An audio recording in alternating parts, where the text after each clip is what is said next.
네, 이슈앤피플 2부 이어가겠습니다. 내일로 다가온 윤석열 대통령의 취임 1년, 또 김재원, 태영호 두 최고위원의 징계 여부 묶어서 살피겠습니다. 국민의힘 김병민 최고위원 스튜디오에 나오셨습니다. 어서 오세요. 예, 안녕하세요. 반갑습니다. 예, 조금 전 들으셨겠지만 홍기원 민주당 의원에게 했던 똑같은 질문 역시 예. 김병민 최고위원에게 드리겠습니다.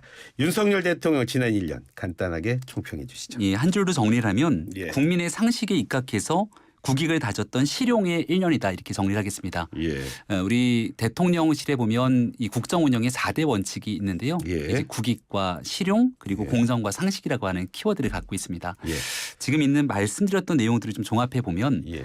지난 5년 만에 정권 교체를 이뤄냈던 국민의 염원과 목소리가 무엇이었을까 한번 생각해 봤습니다. 예. 국민들께서 지난 정권을 가장 혹독하게 평가했던 제일 첫 번째는 누가 뭐래도 부동산일 겁니다. 예. 26번이 넘는 대책을 내놨지만 대책을 내놓을 때마다 국민들께서 불안해하셨죠. 예. 지금 뭐 금리 문제도 있습니다만 이 부동산 때문에 적어도 불안해하거나 예측 불가능을 갖지는 않는 상황처럼 비춰지는데 예. 어느 정도 안정화 단계를 가져가고 있고요. 예. 탈원전 문제, 소득 주도 성장 등 과학적 근거에 입각해서 정책을 펴야 되는데 그렇지 못했던 측면들이 있었죠. 예. 마지막으로 선의에 기대서 대북 정책들을 바라봤는데 예. 그 결과가 혹독한 북한의 대한민국을 대한 위협으로 다가왔습니다. 이런 일들을 상식에 입각하고 또 국익을 기반으로 하는 실용에 다지는 지난 1년의 시간이었다 생각하고 예. 이제부터 본격적인 성과를 낼 그 준비를 어느 정도 마쳤던 시간이라고 평가하고 싶습니다. 야당에서도 그런 말 합니다. 또 그런 분들도 또 많이 계시고요. 국민과의 소통이 부족하다 이런 목소리도 있는데 네. 대통령의 소통에는 문제가 없다고 보십니까? 국민들께서 100점 만점을 기준으로 보면 다소 아쉽고 미흡하다 이렇게 평가하실 거라고 생각합니다. 예. 그리고 역대 정부 어느 정부든지 마찬가지로 이 대한민국 대통령은 국정 운영을 총괄지는 책임자가 되면서 예. 늘 언론과 그리고 국민과의 소통에서 멀어지기 때문에 예. 그때마다 소통이 필요하다고 목소리를 높였죠. 예. 그래서 이번 정부에는 용산으로 대통령실을 이전하고 예. 도어 스태핑이라고 하는 새로운 방식으로 소통하기 위한 노력을 했는데 예. 다소 아쉽게도 준비하고 또 여기에 대한 소통에 대한 의지를 밝혔던 것과 달리 너무 지역적인 문제에서 정치 공세성 성격으로 변제되지 않았는가. 예. 그래서 며칠 전 대통령께서 기자들과 격이 없이 김밥, 예. 떡볶이, 순대 먹으면서 예. 예. 좀 아쉽죠라고 예. 얘기했던 것도 그런 의미가 담겨 있는 것 같습니다. 예. 매일같이 하면 좋겠습니다마는 거기에 대한 단점들이 있다면 예. 어떤 방식으로든지 간에 언론과의 소통을 강화할 것이라 생각하고요. 예. 예년을 우리가 기억해 보면 신년 기자회견, 예. 취임 1주년, 2주년 요럴 때에 다 합쳐서 1년에 몇 번 안 되는 소통을 했는데 예. 중요한 이슈 현안들이 있을 때마다 주기적으로 국민을 대신해서 묻는 언론과의 간담회 예. 그런 소통의 과정들을 더 넓혀가면 좋겠다고 생각합니다. 그런 면을 봤을 때 대통령은 좀 소통하려는 노력을 보이는데 주변에서 막고 있는 건 아닐까요? 꼭 그렇게 보기는 어려운데요. 그 앞서 이제 도어 스태핑 얘기를 했을 때만 하더라도 예.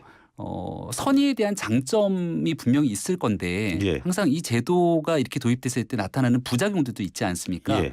이른바 언론 입장에서는 우리가 아침에 모여서 기자분들 발질한다 그러는데 예. 이른바 발질할 필요가 없다고 합니다. 아침 9시 넘어서 대통령께서 무슨 말을 하는지 딱 보고 그 도어 스태핑에 나오는 얘기들만 갖고 하는 뉴스가 돌아가니까 예. 이게 긍정적인 효과보다 오히려 정치가 너무 지엽적인 데서 대통령의 말 한마디 한마디로 오히려 희화화되는 부작용들까지 나타났거든요. 예. 그래서 좀 굵직한 이슈 얼마 전 예. 한미 정상회담을 통해서 나타났던 일이 있으면 이 성과를 공유하면서 소통이 가능할 것 아닙니까? 예. 이제는 G7 정상회의를 다녀오고 나면 예. 그 G7 정상회의에서 나왔던 의제들로 국민들이 국가의 중요한 의제로 물어보고 싶은 내용들을 소통할 수 있을 거라 보고요. 예. 또 그 뒤로 지금 후쿠시마 오염수 같은 경우도 이 방류 문제를 두고 설왕설래하고 있는데 예. 이 시찰단이 다녀오고 나면 그 성과를 바탕으로 충분하게 국민들께 소통할 수 있는 기회들이 있을 거라 봅니다. 그래서 국민들이 정말 궁금해하는 주요 의제, 이슈들이 있을 때 이걸 국익과 실용의 관점에서 소통의 기회를 넓혀 나가는 것 이게 대한민국 정부가 해야 되는 역할이라고 저는 봅니다. 외교 말씀하셨는데 오전에 김동연 경기지사 한 라디오 네. 방송에서 그런 말 하시더라고요. 이번 한일 정상회담 딱 보시면서 무슨 말 하냐면 우리 정부가 참 잘했어라는 말을 계속 얘기를 하면서 국민을 상대로 가스라이팅하고 있다 그런 말씀도 하시는데 어떻게 네. 보십니까? 김동연 지사께서 민주당 소속이죠. 예. 가스라이팅하면 제일 먼저 떠오르게 되는 건 저는 대북 문제, 북한 문제를 두고 한반도에 평화가 온다. 한반도 운전자론을 얘기하면서 이른바 북한의 비핵화를 끌어낼 수 있다고 얘기했던 게 이른바 가스라이팅이 아닐까 생각합니다. 예. 왜냐하면 그 결과가 국제사회를 대상으로 한 북한의 범죄 행각들이 여실히 드러났기 때문이죠. 예. 이미 뭐 비핵화를 하지 않겠다고 선언한 지 오래됐고 탄도미사일 도발로 유엔 안보리 결의를 위반하고 있으니까요. 일본 문제 같은 경우는 일본이 조금 느린 나라기도 하고 예. 우리가 참 많은 선의를 베풀었습니다. 예. 그리고 대통령께서 지난 정상회담을 통해 이렇게 미래지향적으로 나가자고 통 크게 손을 내밀었기 때문에 예. 그 뒤로 우리가 내민 손만큼 일본이 적극적으로 좀 화답했으면 좋겠는데 그 속도가 좀 느렸죠. 하지만 야당이 혹독하게 비판했던 것과 달리 화이트리스트를 복원했고 예. 기시다 총리가 이번에 대한민국 왔을 때 아무런 일도 없을 거라고 얘기를 했지만 결과는 기시다 총리가 적어도 본인의 진정성을 담은 내용들을 표현하기도 했습니다. 예. 하나씩 단계를 밟아서 외교적인 성과들이 낼 거라 생각하기 때문에 예. 이러한 표현을 하기 전에 지난날 본인이 몸담았던 정부는 어땠을까 객관적인 평가를 하길 바랍니다. 지난 대선 기간으로 돌아가면요. 제가 그때 가장 이럴 수 있겠다라고 가장 관심 있게 봤던 게 그 대통령의 지금 영부인이 됐지만 그때는 후보의 부인이었던 김건희 여사가 자신은 조용한 내조를 하겠다 그런 말씀을 했던 게 아주 인상이 깊었습니다. 1년 동안 김건희 여사 약속대로 조용한 행보했다고 보십니까? 보시는 분들마다 시각은 조금 엇갈릴 거라 봅니다. 다만 아쉬운 것 한 가지는 이른바 이제 169석을 갖고 있는 야당 민주당에선 기승정 김건희 여사를 꺼내서 정치 공세의 하나의 장으로서 활용했다라고 지적해도 아마 할 말이 없을 거라 봅니다. 지난 선거 때 이제 약속드렸던 부분들 때문에 일부 비판의 목소리를 주신다면 그러한 내용들은 겸허히 받아야 되겠습니다만 예. 대통령의 배우자 아니겠습니까? 따라서 대통령이 배우자로서 반드시 해야 되는 역할들이 있을 건데 예. 그 최소한의 역할들에 충실했던 시간이었다 생각하고 예. 또 반려동물 관련해서는 워낙이나 오랫동안 유기견 등에 대해서 활동을 해왔던 일이 있기 때문에 예. 김건희 여사의 그런 활동으로 대한민국에 꼭 필요한 영향력을 행사하는 일이라면 예. 그 긍정적이고 선한 영향력을 행사하는 활동들에는 저는 적극적인 역할이 좀 필요하다고 생각을 예. 합니다.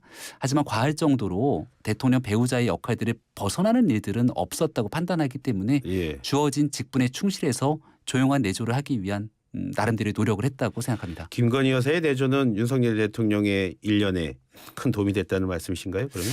글쎄요. 그 김건희 여사의 내조만으로 이게 국정 운영에 어떤 도움이 됐는지를 평가하기는 쉽지 않을 거라고 봅니다. 예. 하지만 민주당이 굉장히 좀 거칠게 비난하고 있는 것처럼 모든 문제를 김건희 여사가 다 뒤집어 쓸 만큼 예. 그러한 정도의 행보를 보이진 않았다고 생각하고 결국 두 부부가 함께 어쨌거나 국정을 운영하는 과정에서 역할들이 필요할 텐데 예. 거기서 국민 눈높이에 맞는 행동들을 앞으로도 이어갈 거라고 생각합니다. 네.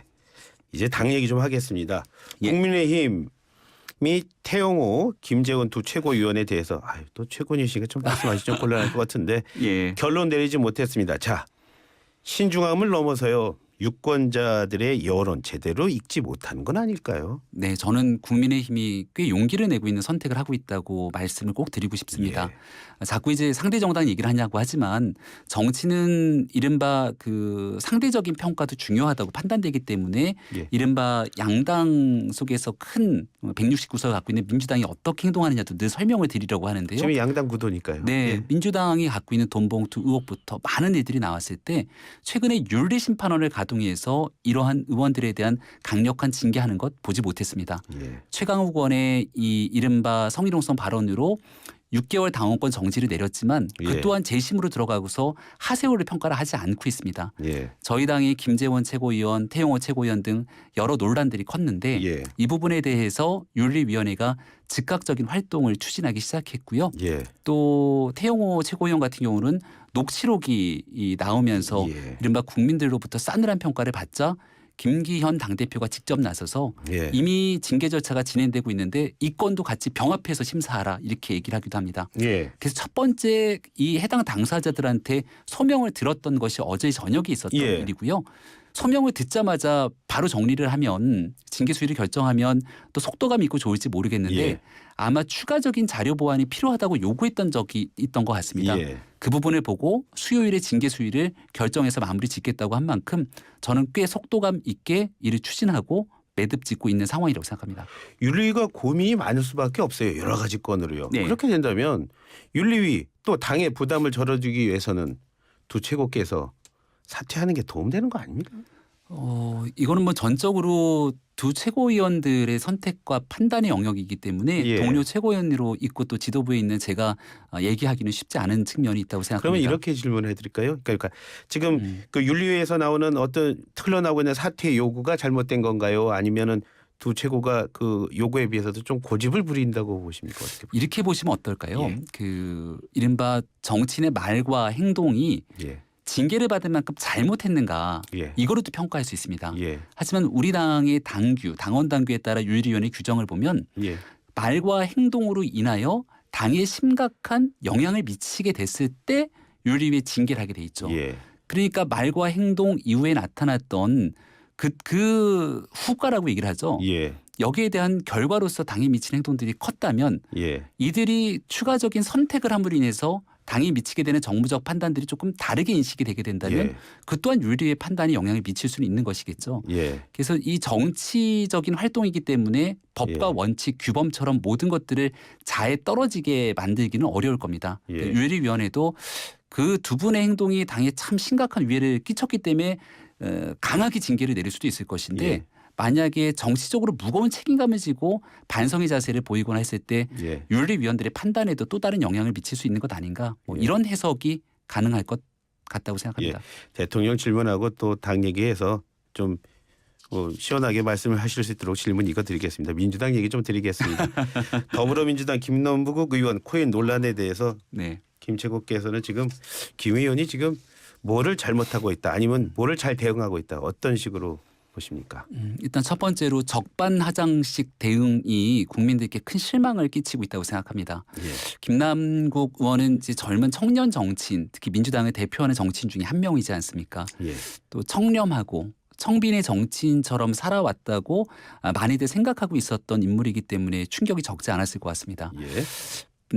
뭐 보통 이제 법조인 출신의 정치인들이 이렇게 얘기를 하는데 사건이 불거지면 법과 원칙에 따라 문제없이 행동했다. 뭐가 문제냐라는 방식으로 얘기를 하죠. 근데 국민들께서 지켜보시기에는 법과 원칙을 넘어선 상식이라고 하는 두 글자가 훨씬 더 깊게 가슴에 박혀 있을 것 같은데 예. 제가 아는 김남국 의원은 법치를 얘기하는 정치인보단 상식, 국민의 상식을 훨씬 더 높게 평가하는 정치인으로 알고 있습니다. 예. 그렇다면 본인에게 제기되고 있는 의혹의 잣대에 대해서도 법률가로서 법치 이걸 갖고 다 걸겠다 이런 식의 해명과 대응보다는 예. 있는 그대로 솔직하게 국민들께 다 내어놓고 예. 그럼에도 불구하고 국민들께서 잘못됐다고 판단하면 겸허하게 받아들이겠습니다라고 말씀을 드리는 게 과거 우리가 알고 있던 김남국 의원의 모습이 아닐까 싶습니다. 그러니까 김채국께서 보시기에는 김남국 의원은 법보다는 오히려 상식을 강조해 오셨던 정치인이다. 예.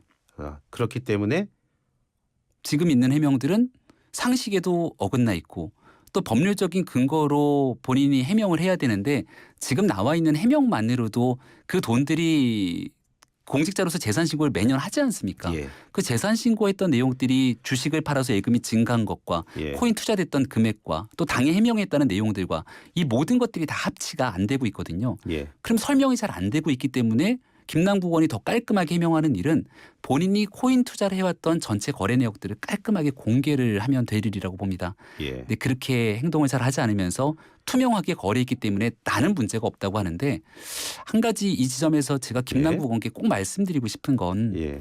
이게 2020년 국회의원 당선 이후로 일어났던 일들이잖아요. 예. 이른바 이제 김치 코인, 뭐 일부는 잡코인이라고도 얘기를 합니다만은 그 투자했을 때 위험성이 굉장히 큰 코인입니다. 주식보다도 훨씬 더. 예. 여기에 일반적인 국민이 수억 원 정도의 돈을 만약에 투자했다면 예. 24시간 거래소 내용들만 계속 쳐다보면서 엄청난 관심을 갖지 않을까요? 그리고 또 가슴이 막 떨리고 만약 오르고 내리고 했을 때 언제 이 매도 시점을 재야 되는지 계속 그 내용들을 지켜볼 수밖에 없는 게 사람의 생리일 겁니다.